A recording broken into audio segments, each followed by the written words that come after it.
Olá, gente! Sejam todos bem-vindos à nossa live de hoje.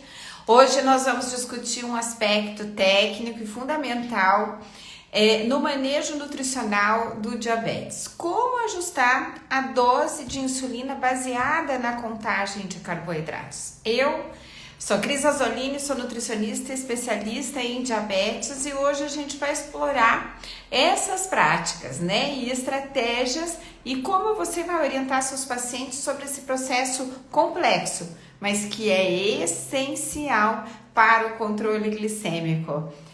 Tudo bem, gente? Boa tarde. Boa tarde. Então, o nosso tema de hoje é sobre isso, o ajuste da dose da insulina baseado na contagem de carboidrato. Para a prática clínica, dos nutricionistas, saber ajustar a insulina corretamente com base na alimentação, especialmente no consumo de carboidratos, porque a gente sabe que o carboidrato, ele é o principal macronutriente que faz a glicose subir, e secretar insulina. Nesse aspecto, a secreção de insulina ocorre mediante a presença de alimentos, tá? Então, qualquer dos três macronutrientes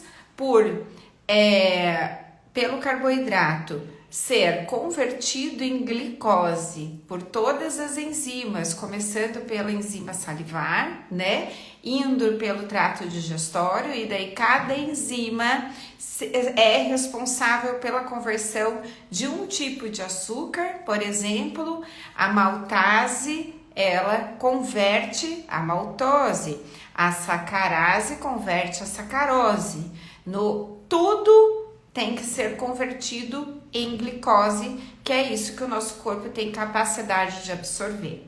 Nesse sentido, tudo que chega de glicose perto da célula beta pancreática, o GLUT2, que é o receptor de glicose, que é o nosso sensor de glicose na célula beta, secreta insulina.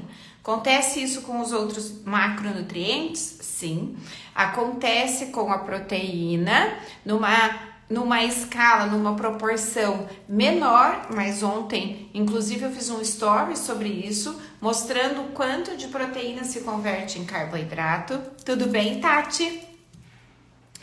E a gordura também secreta glicose, mas bem menos que proteína e bem menos do que o carboidrato, tá? Então, quando a gente está falando de diabetes, a contagem de carboidrato é uma estratégia, tanto para pacientes que têm diabetes tipo 1, que são totalmente insulinizados, mas lá atrás, antigamente, quando eu comecei a atender as pacientes com diabetes, a prática de contagem de carboidrato era uma exclusividade do paciente com diabetes tipo 1 que aplicava a insulina, tá? Mas hoje não é mais assim.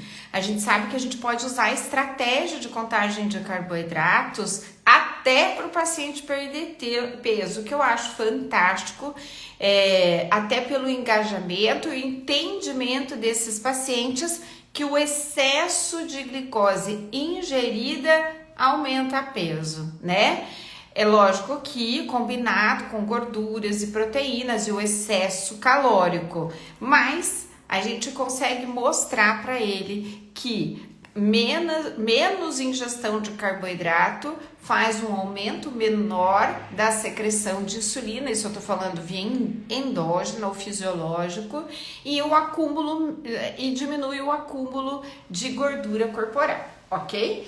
Mas voltando aqui, hoje a gente vai falar exclusivamente da questão do ajuste da dose da insulina pela contagem de carboidrato e quebrar um tabu, porque é comum que os colegas nutricionistas achem que eles não podem mexer na dose da insulina. A contagem de carboidrato, ela vem para isso. Ela vem para flexibilizar e ajustar a dose de insulina conforme a quantidade de carboidrato ingerida. E isso vai fazer uma grande diferença no controle glicêmico dos pacientes, tá? Por quê? Porque vai evitar picos de glicose e também vai diminuir o risco de hipoglicemia. Certo? Então, a primeira parte é que a gente tem que entender o que é contagem de carboidratos e por que ela é importante. Meninas, eu sempre esqueço de pedir, né? Porque eu sou muito professora e muito pouco blogueira. Mas se vocês puderem encaminhar essa live para colegas nutricionistas, eu vou ficar muito feliz, porque a gente atinge um número maior de nutricionistas e leva mais conhecimento para essas pessoas. A nossa dúvida, normalmente a dúvida de outros colegas, né? Então, se vocês puderem, eu agradeço demais, tá? Então, a contagem de carboidratos, por definição, isso é definição de livro, tá, gente? É uma estratégia nutricional onde contabilizamos os gramas de carboidrato que são consumidos numa refeição, permitindo que os pacientes ajustem as doses de insulina, principalmente a insulina de ação rápida, de acordo com a quantidade de gramas de carboidrato ingerido. Então, é importante entender que a contagem de carboidrato faz justamente isso, flexibiliza as refeições dos pacientes e permite a gente mimetizar. O que é mimetizar? Imitar a ação fisiológica do corpo, tá? O que é ação fisiológica? É o que é o normal, é sem a patologia. Nós estamos falando da fisiologia. Então, a contagem de carboidratos, ela permite isso, que a gente imite a ação fisiológica do corpo, principalmente em relação à secreção de insulina. Só que, ao invés do paciente com diabetes ter a sua insulina sendo secretada, ele está aplicando. É uma insulina externa, exógena. E isso que a gente quer, imitar o que seria o pâncreas fisiológico, tá? Por quê? Porque a secreção de insulina fisiológica, ela é proporcional à quantidade de carboidrato que ingerimos. Então, por exemplo, se eu como 10 gramas de carboidrato, o meu corpo libera insulina para 10 gramas. Se eu como 30, ele libera insulina para 30 gramas. Se eu como 70, ele libera insulina para 70. Se eu como 5, eu libero insulina para 5. Então, a contagem é para fazer isso no paciente com diabetes. Então, ele vai aplicar a insulina proporcional para aquilo que ele está comendo, para a quantidade de gramas de carboidrato que ele está comendo. Portanto, o nutricionista não mexe na dose da insulina. Por quê? Porque quem mexe na dose é ele, pela ingestão que ele faz. Então, se ingere menos, ele vai aplicar menos. Se ele ingere mais, ele vai aplicar mais. Entendeu? Que essa que é a intenção. É imitar a ação fisiológica para quê? Para que a gente atinja um controle glicêmico próximo do normal. Próximo do normal é o fisiológico de uma pessoa sem diabetes? Não. É o normal dentro de uma meta glicêmica traçada para o paciente com diabetes. Essa meta a gente que inventou? Não. Essa meta foi baseado em evidências clínicas, estudos científicos que mostraram que aquela meta glicêmica, isso está em todas as diretrizes, as meninas têm aula sobre isso, na pós-graduação, é aquilo que eles estudaram que mantém o paciente sem complicações ao longo da vida.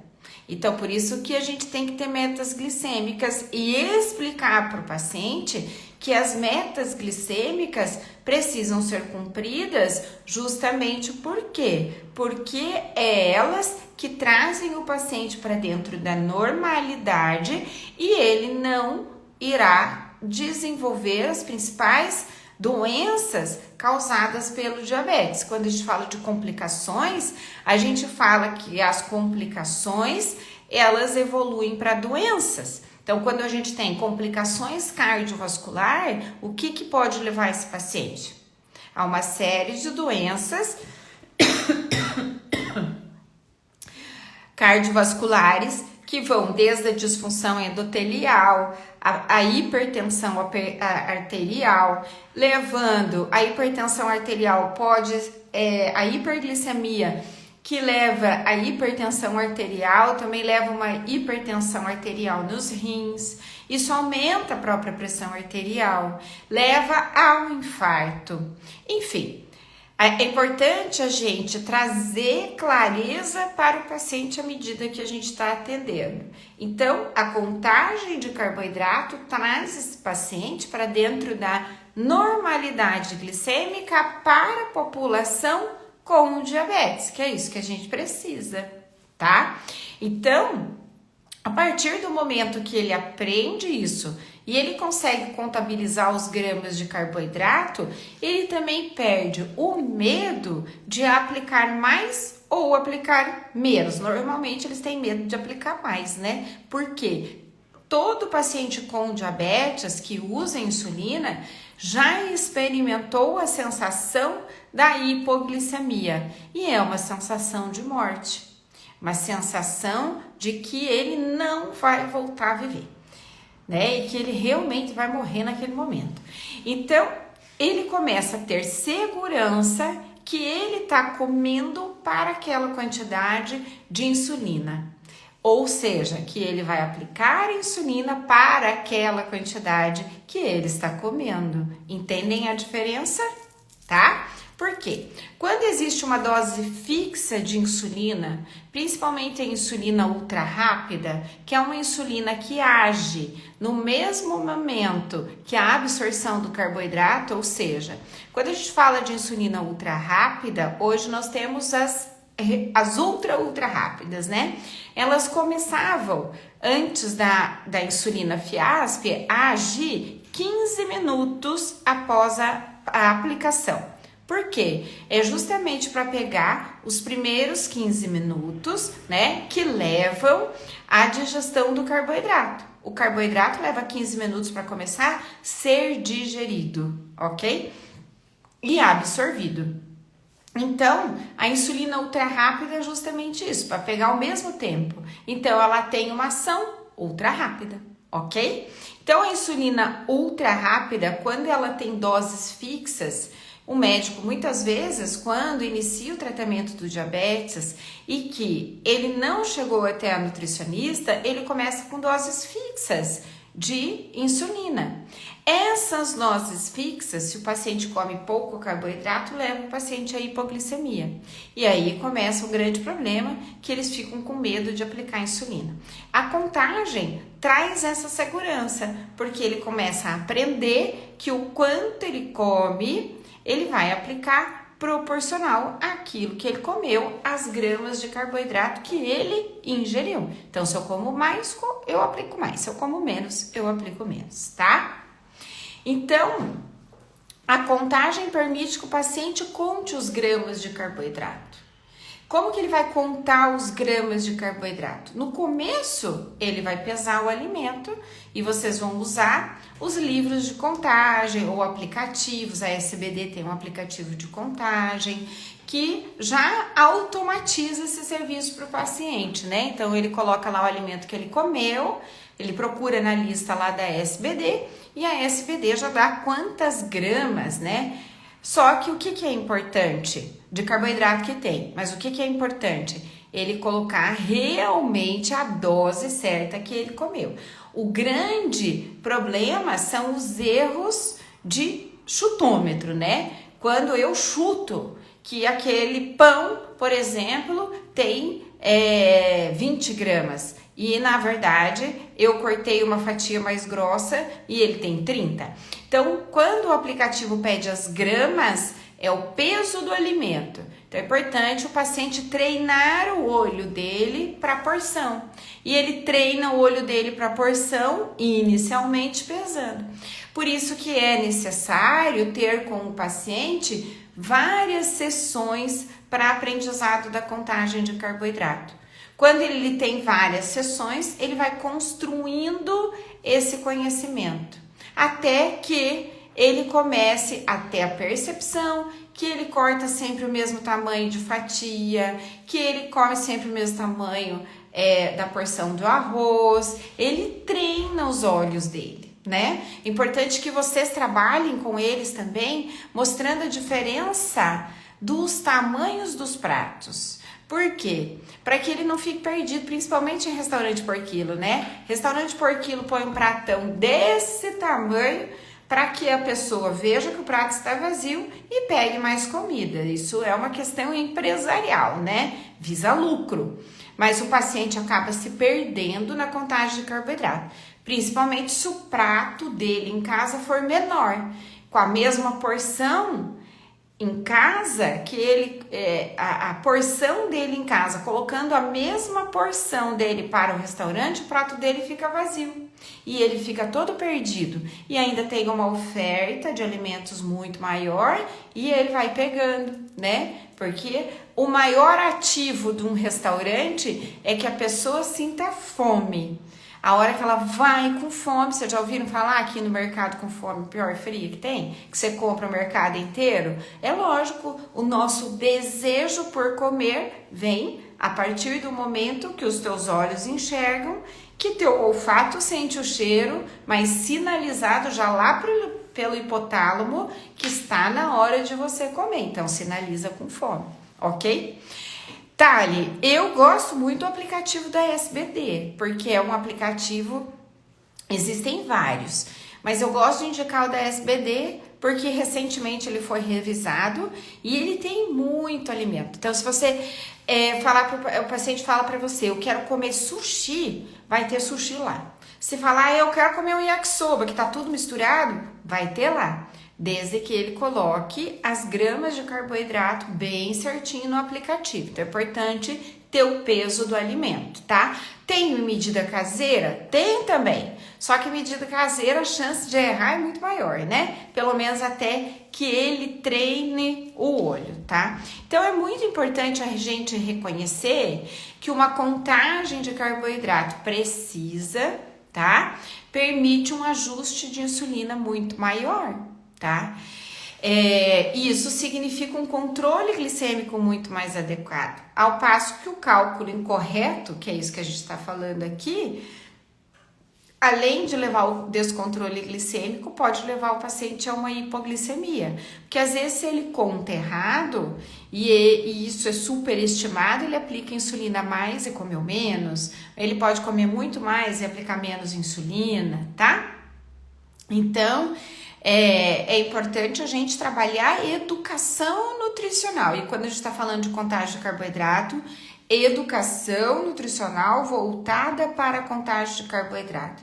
Que isso incorpora e engloba a educação em diabetes, né? É muito claro que quando o nutricionista, eu vejo isso uma grande oportunidade para o nutricionista, quando ele domina a técnica, né? E ensina de forma eficaz, isso ajuda o paciente, além de manter o controle glicêmico e ficar de forma muito precisa, e a gente sabe que isso evita as complicações, o paciente engaja, né? E o paciente não engaja só nas consultas, não é só isso que a gente quer, que o paciente venha em todas as consultas. A gente quer que ele engaje no tratamento dele, né? Porque a gente sabe que não é só por agora. O diabetes é a doença que ele vai levar pro resto da vida. Então, depende dessa adesão do paciente ao tratamento para que ele realmente siga tudo isso ao longo da vida dele, para não acontecer como aconteceu ontem, nós ficamos muito tristes. Um paciente chegou para nós a semana passada com um diabetes que ele foi diagnosticado aos 17 anos. A semana passada, inclusive, o Renê me chamou na sala. Por quê? Aos 17 anos, ele foi diagnosticado com diabetes tipo 1. Na verdade, ele não tinha um diabetes tipo 1. Ele tinha um outro tipo de diabetes. Não era o MOD, né? A gente tem um outro tipo de diabetes ali, mais raro. E que, no fim das contas, não deu tempo da gente fazer nada por ele. Ontem ele estava com a consulta agendada e começou a atrasar. Ele tinha consulta agendada com o Renê e consulta agendada comigo.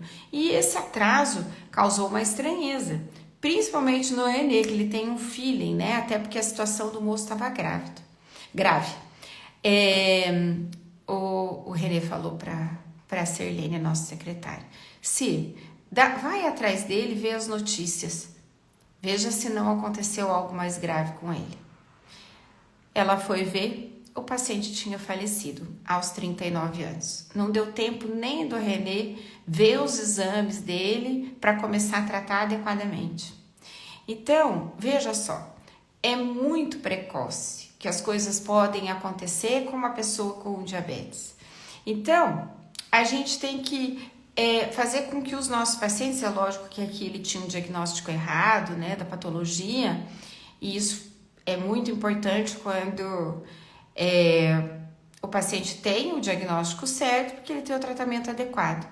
Mas também se ele tem o tratamento certo e ele não engaja, tudo vai dar errado, não é verdade? Então, isso é super importante, mostrar para os pacientes que, apesar do diabetes, ele pode ter uma vida plena, uma vida muito feliz.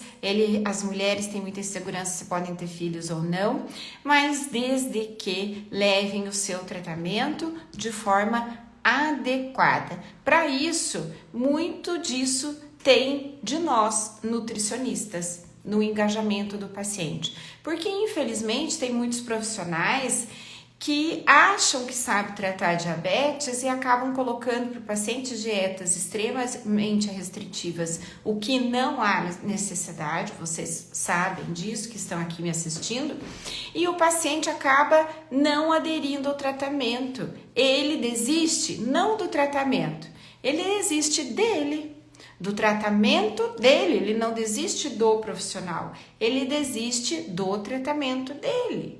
E aí acontecem consequências muito graves e mortes muito precoces. A grande maioria que vocês escutam de pessoas que infartaram, jovens com 30 anos, 40 anos, vocês podem ter certeza, é proveniente de um diabetes conhecido ou desconhecido desse paciente, tá? É lógico que a gente tem alterações cardiovasculares também, mas a grande maioria é por obesidade e um diabetes que muitas vezes eles nem conheciam ou negligenciavam, tá?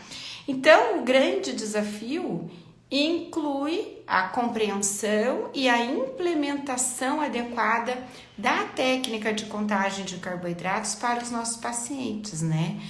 E isso tem que ser com base em variáveis.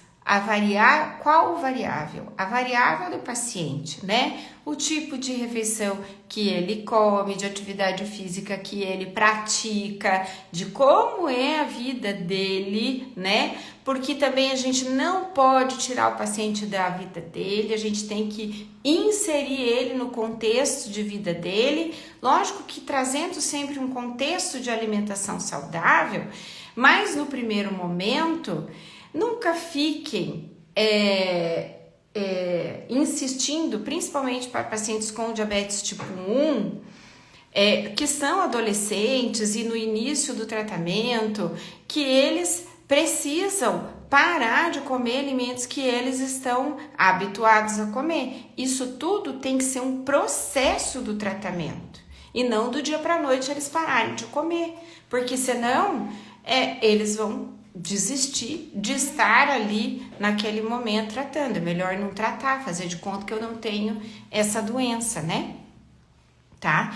E também, qual é a outra variável? O nível de glicose pré-prandial. É necessário saber quanto está a glicose pré-prandial para trabalhar com contagem de carboidrato. Então, se o paciente não faz testes, não monitora, é muito complicado trabalhar com contagem.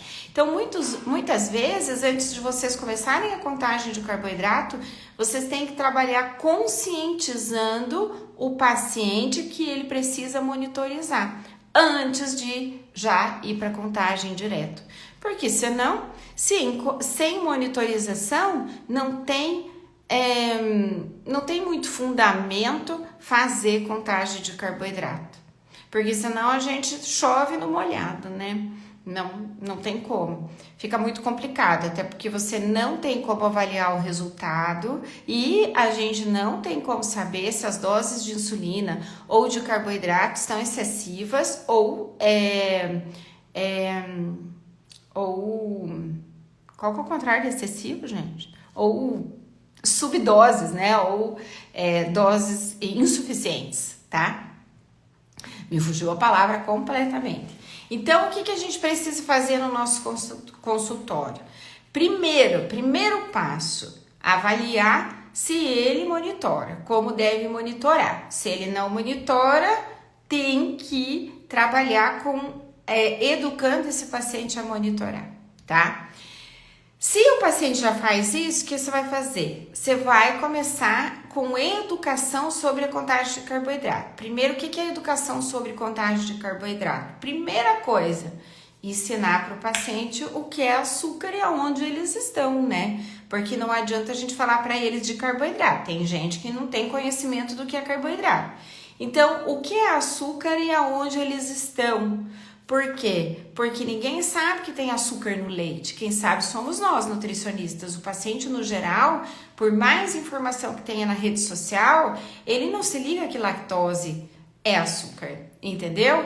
Ele não sabe. Então, o que ele pensa? Que açúcar é açúcar de mesa. Então, o que ele já chega para você falando? Ah, doutor, eu já tirei o açúcar do café, né? Mas, eu também não como mais batata, eu também não como mais mandioca, mas eu como um caminhão de fruta.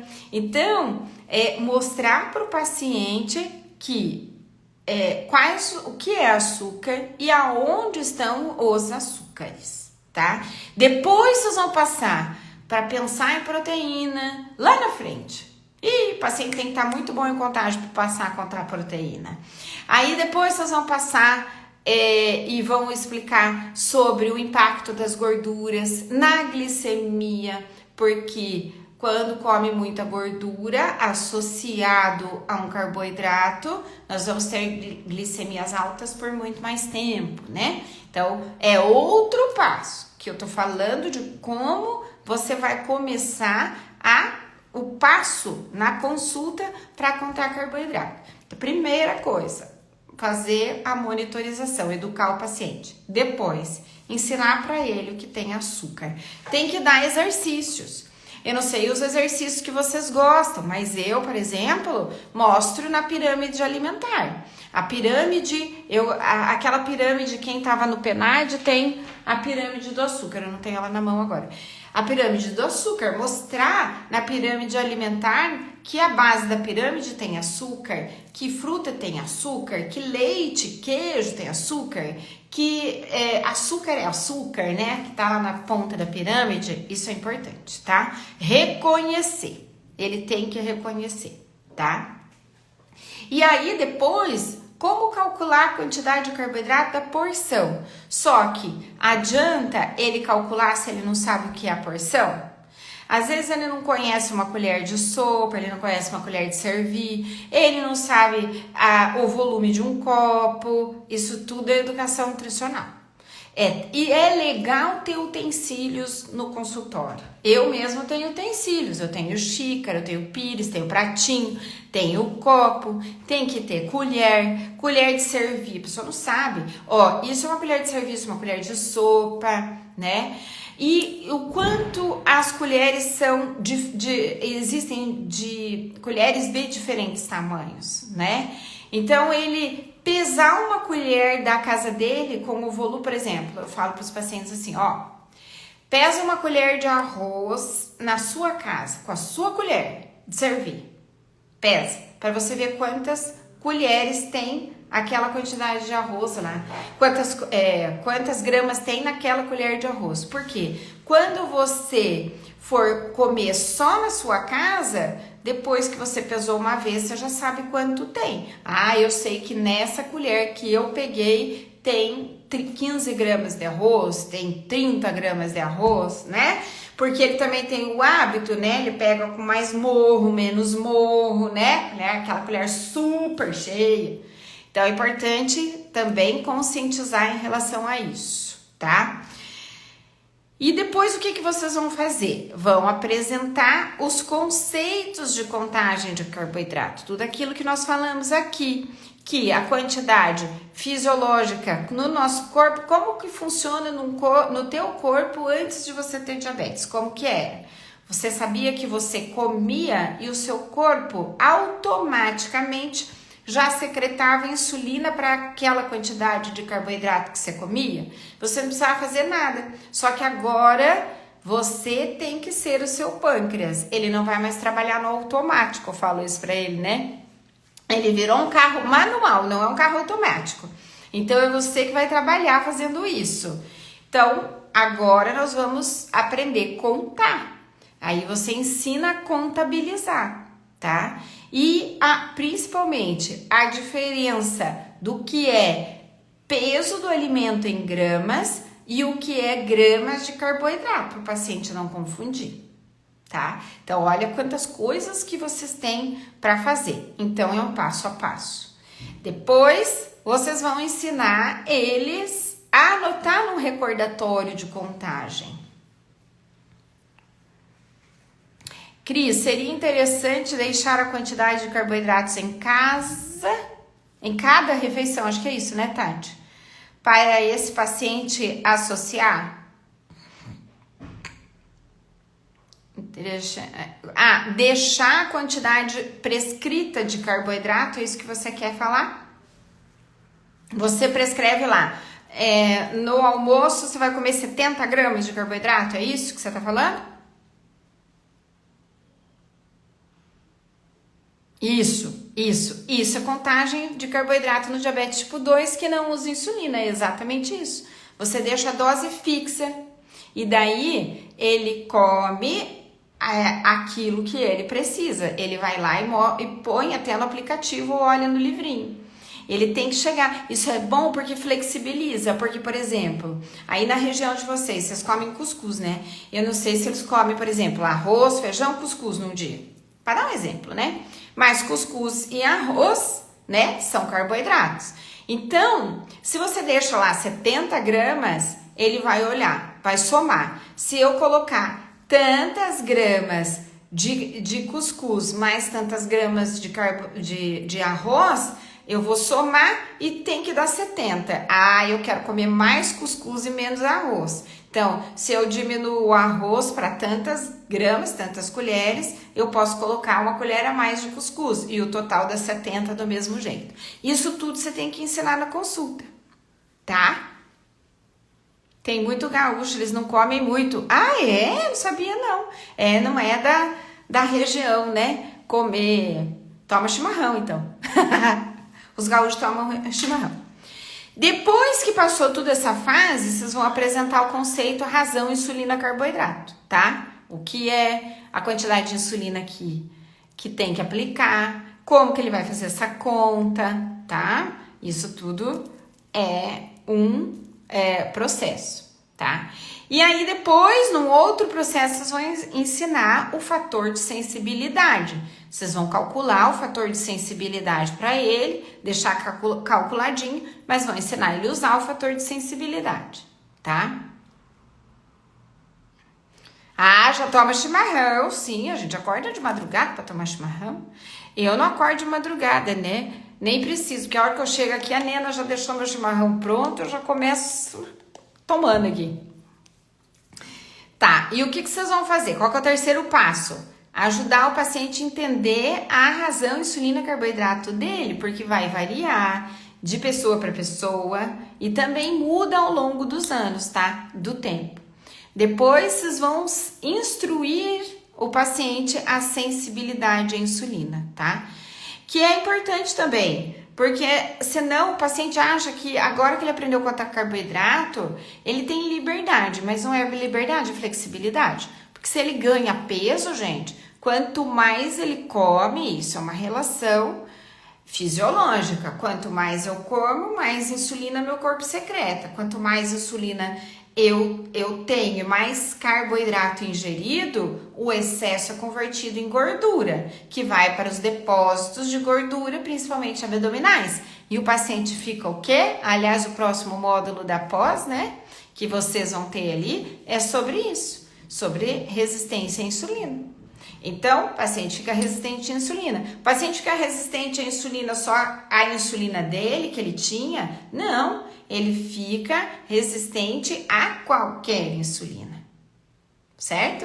Então, ele também fica, um diabético tipo 1, ele também tem resistência à insulina, tá? Depende do tanto que ele engorda. E aí, se ele fica com resistência à insulina, aí é um problema sério. Porque ele vai precisar de altas doses de basal. Por quê? Porque ele vai aplicar insulina, às vezes, além dele aumentar a dose de basal, ele vai aplicar altas doses de insulina rápida.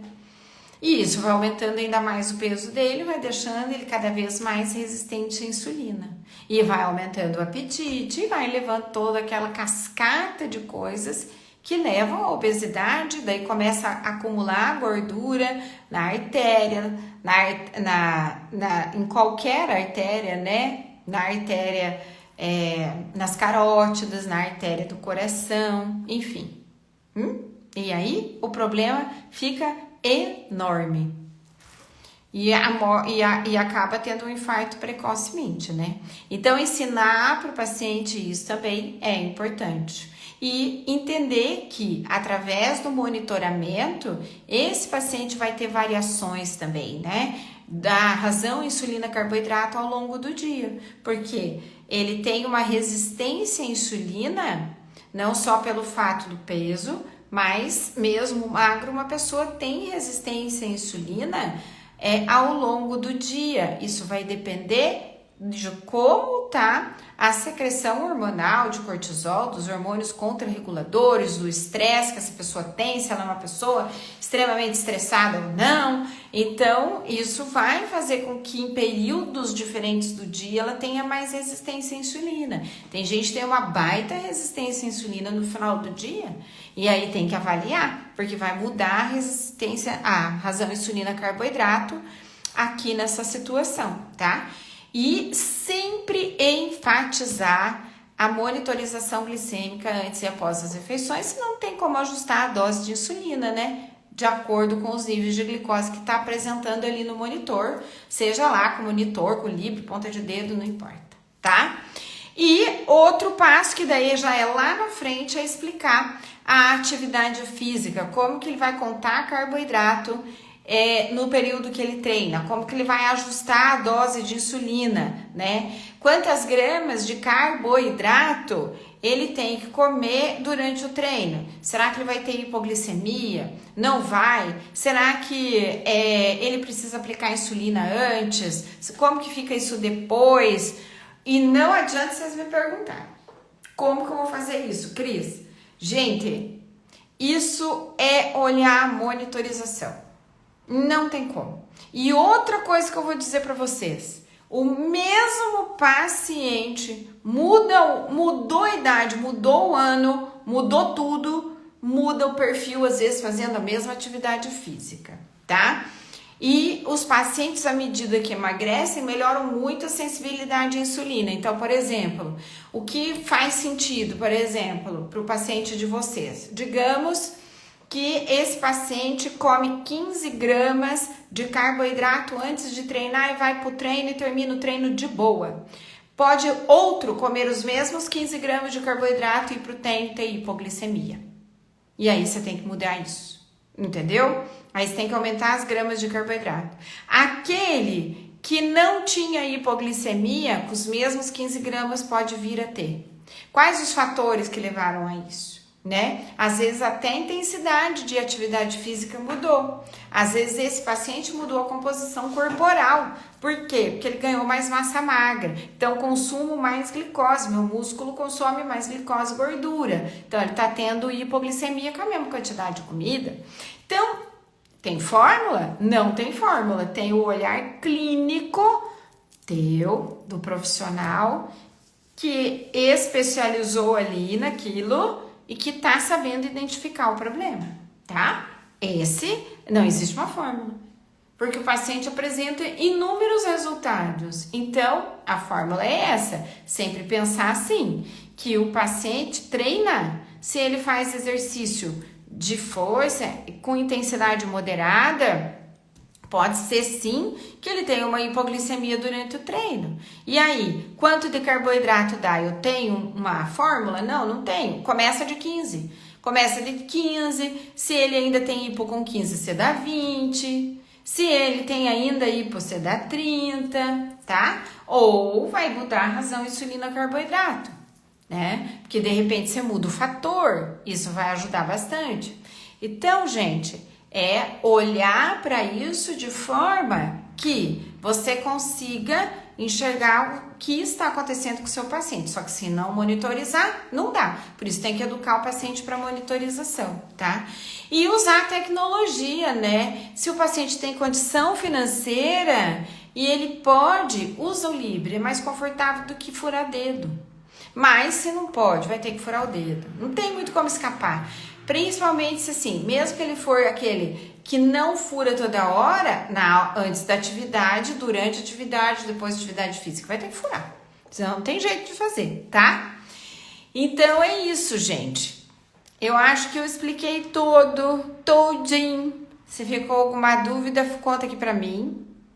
E vocês mandem aviãozinho dessas lives aí, hein? Por favor. Por favor. Tá bom, meus amor? Tranquilo? Espero que tenha aprendido. Um beijo, viu, gente? Fiquem com Deus. Treinar, treinar, treinar. Isso mesmo. É treino, sempre é treino, né? E quanto mais esses pacientes vão chegando para vocês, mais vocês têm chance de treinar. Beijos, fiquem com Deus, viu? Ah, vou lá. Já vou ver.